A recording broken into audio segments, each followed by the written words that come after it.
నాగర్ కర్నూలు జిల్లా పరిధిలో గల తాడూరు మండలం తాడూరు కేంద్రంలోని ప్రాథమిక ఆరోగ్య కేంద్రాన్ని కలెక్టర్ భాదావత్ సంతోష్ ఆకస్మికంగా తనిఖీ చేశారు.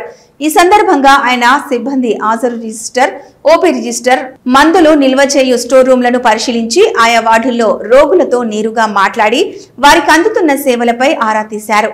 అనంతరం కలెక్టర్ మాట్లాడుతూ ప్రాథమిక ఆరోగ్య కేంద్రాలలో సాధారణ ప్రసవాలు జరిగేటట్లు చూడాలని, వైద్యులకు అలాగే ఓపీని అనుసరించి సరిపడా మందులు అందుబాటులో ఉండేటట్లు చూసుకోవాలని, అత్యధిక ఉష్ణోగ్రతలు నమోదవుతున్న కారణంగా ప్రజలు వడదెబ్బకు గురి కాకుండా అవగాహన కలిగించాలని, వడదెబ్బకు గురైన వ్యక్తులకు వెంటనే ప్రథమ చికిత్స అందించేటట్లు విస్తృత సేవలు అందే విధంగా అన్ని సౌకర్యాలు కల్పించాలని కలెక్టర్ వైద్యులను ఆదేశించారు.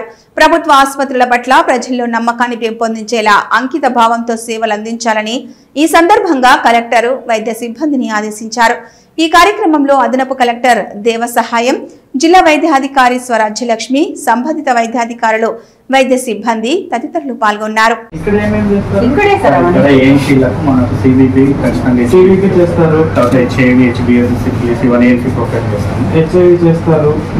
మలేరియా చేస్తారు, డెంగ్యూ చేస్తారు.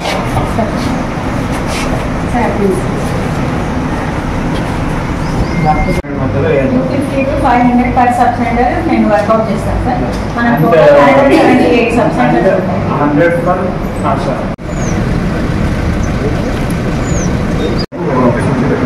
3 days ఇక్కడ చేస్తే 3 days